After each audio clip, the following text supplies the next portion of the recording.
คุณนะหน้าเพิ่นสวยมากินปลา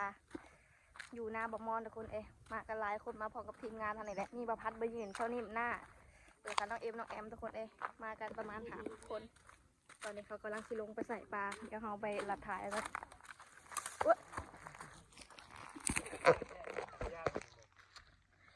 เราไม่ชอบใช้ของแพง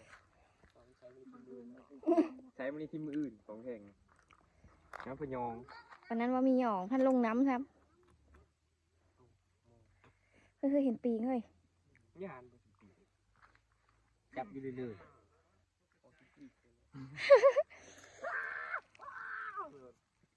เป็นหงเลิศเป็นหงเจ้ากันอย่าเลิศเมิดตีมาตีน้านะว่ามันยุ่งเหลี่ยแล้วท่านลงน้ำครับยุ่งไปเลยไม่ค่อยยุ่งเท่าไหร่จับเลย4 คนยังเชื่อไม่ได้มองไง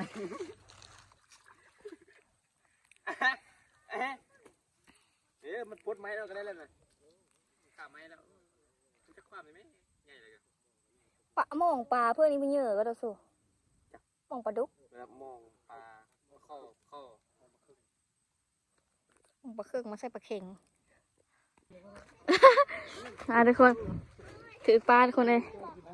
ขึ้นเทิงคุยโต๊ะแล้วนะ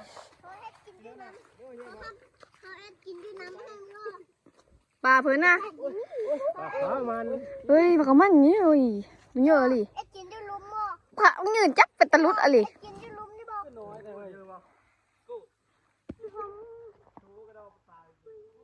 บ้าเลิกที่เลิกนี่ไปแล้วเขาลงได้เขาลงน่ายืนปลาไปเลยน่ายืนเขามันเยอะเนาะเอาเสื้อที่เลิกกันนี่ถือไปไว้ที่เลิกหาบนไหวเลยกูเฮาคือเอามาถือฉันจะไปแล้วนะถุงยางเดี๋ยวมาไปได้เนาะว่าพี่ได้เลยเดี๋ยวจะเอาปลาเล่นก่อนหน่งมึงคือกูเจอสุดบริสุทธิ์นี่บลงนะกูนุ่งทรงอันนี้ลงทรงอันนี้นะสีดำนี่พี่แล้วโอ้ยปนิ่มลงปะเอ้ยโอ้อย่าลงเด้ปลาทุกคนเลยปลาลายอะไรตอนแรกว่าสิบ่ได้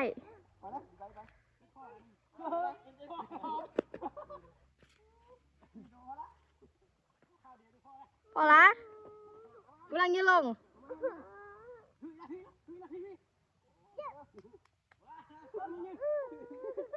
โอ้หมดนะโหเก่งเดี๋ยวป่าโอ้เบิ่งแน่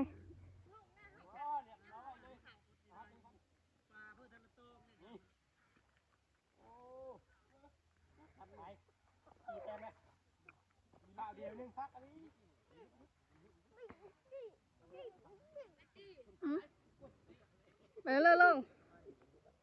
โอเคปลาทุกคนเลยลงไปแป๊บเดียวปลานี่ได้อยู่ประมาณ3-4 โลแล้วเนาะประมาณเนาะจะลองจับหน่อยดูประมาณ3 โลไปเกือบ4 โลเนาะบ่ฮอด10 วิบ่ฮอด10 นาทีได้นี่นะปลาลองจะขึ้นหลายแหละอ๋อจนปล่อยนะมีปล่อยพร้อมนี่นะจะน้ำปลาอยู่หลายได้ร้ายล่ะสมมุตินายถืออยู่นะถืออยู่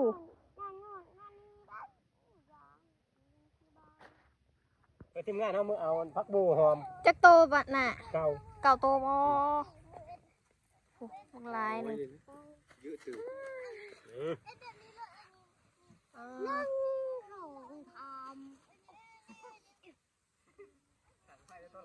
เป็นอะไรกินนี่ลาบจำกินเก้าพระเอาคิดมาคือมันก็โห้ยพอดีจำกินรถได้จะตีเลยมีแต่ปลาข้าวมันทั้งหมดนี่ปลาน้ำอื่นเลย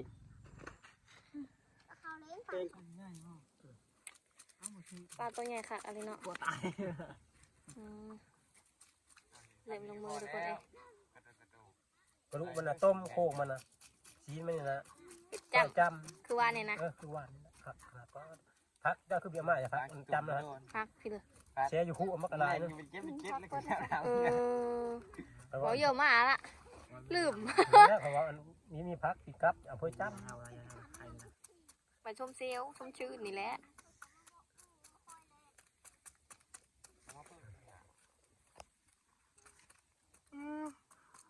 เดี๋ยวค่อยเอาสีเอาเฮ้ยเจ้าซอยเด้อเป็นบ่ แมนใส่แบบวานนี่นะ ก็ต้องบ้างเพราะเก็ดเดี๋ยวเจ้าเฮ็ดดีเป็นเอาสีเอาไป เดี๋ยวเฮาเองเฮาที่ซอยเอง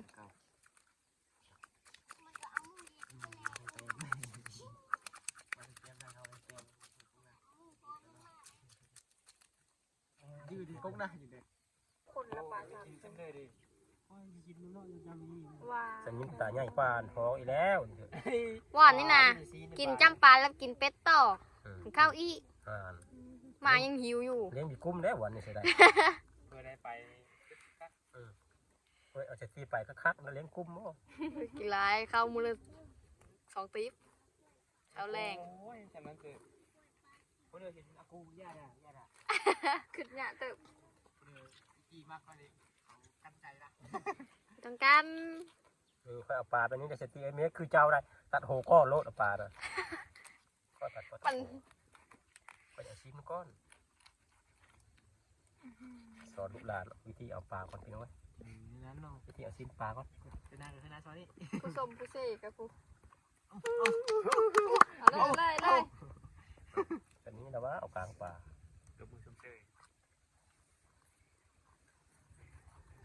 สบายแต่พูดดีท่าย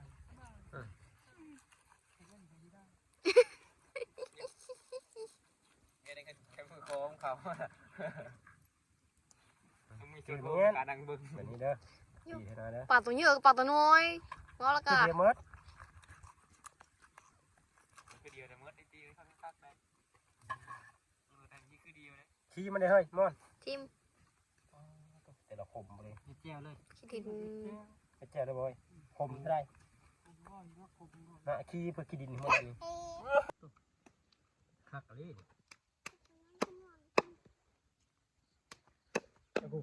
ไข่คือบ้าง อย่าจุอ้าวไปแกะไอ้เด็กอีละคันบีเฮ็ดคันบีไซก็ไปส่งคืนแต่ว่าไอ้บักนี่กัน ส่งคืนไปนะที่เอา1,000 5,000นะ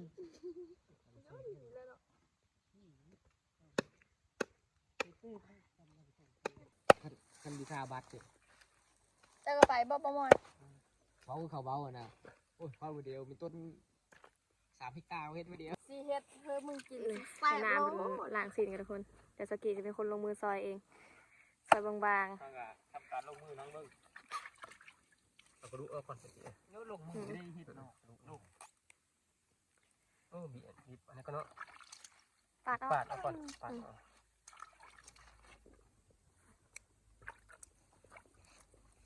มีดนะเฮาเราคมมันตะเฮือนผู้ใดสันน่ะบ่คม ลงมาละ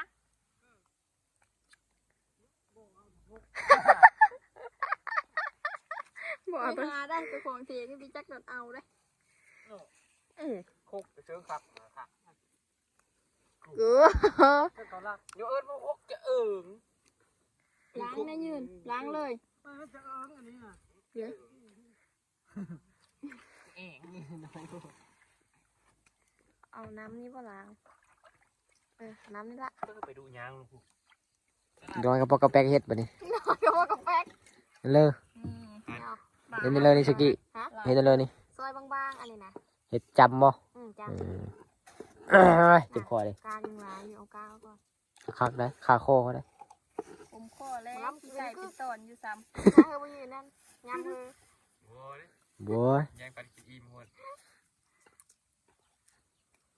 คำเดียวอิ่มพร้อมกัน กูไปกินทั้งเลย เรามาตะเฮือนเลยพายเลย เหล้า เราคมมาตะเฮือนพุ่นมีดคัก นั่งนั่งอยู่แล้ว เขาคือเอิญฝนเนาะ เอาคักเลยให้เกี้ยแบบนี้ ป นะ ระสานรัด ปลาน้อยฉะนั้นเทปตอนกับบางโพ คือโลด ทำนี้ เออ ดอ เอาแบบ ทำเลยทำนี้ เออ บางพวกมันมีแล้วคือ กันนากันนาโอ้ นั่น มันก็จะน้อย นี่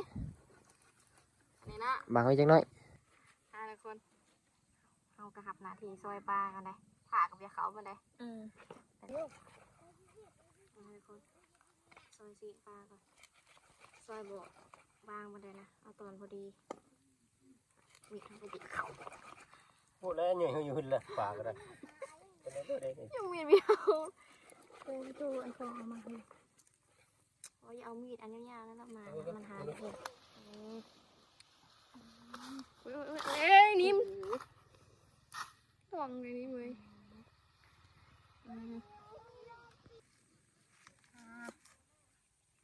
ซอยพัก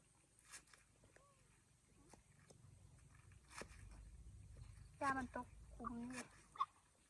มันมีตกด้านนี้เลย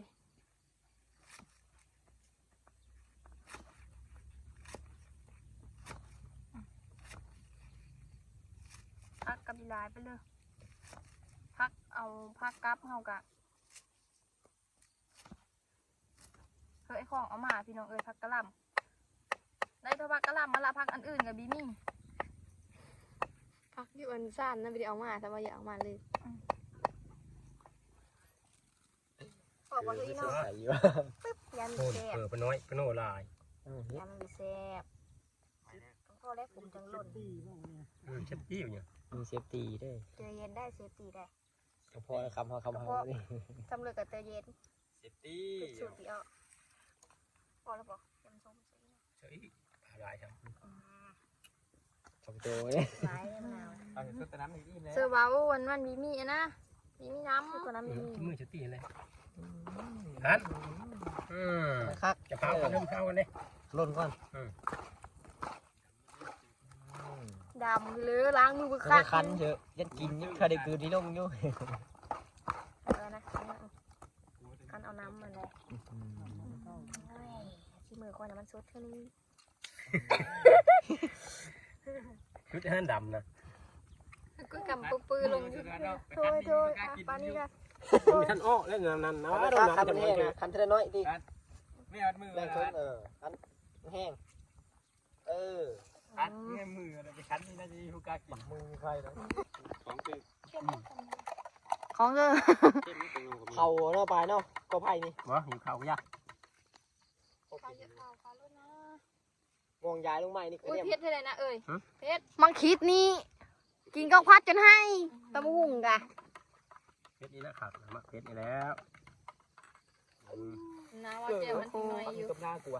มีเรื่องเหรอ เขาเดียว กูว่ามาคิดอันนี้กับพอดีมัดพอดีเลย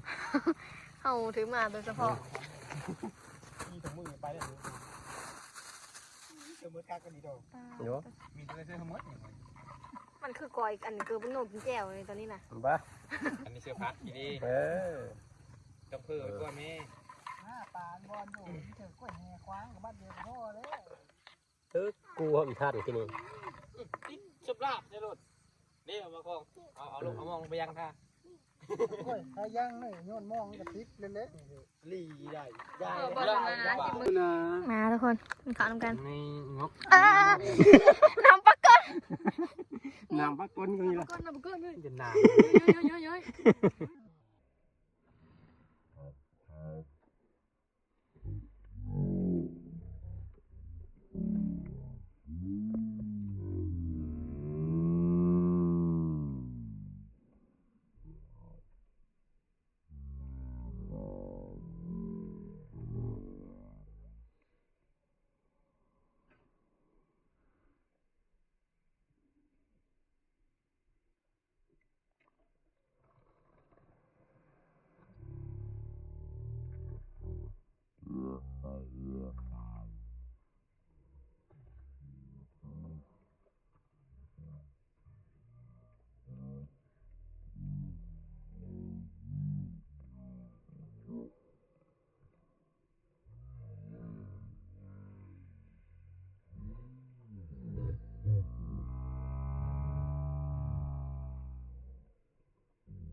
เด้อ กินโลดกลางทำกลางยำโลดยำเละ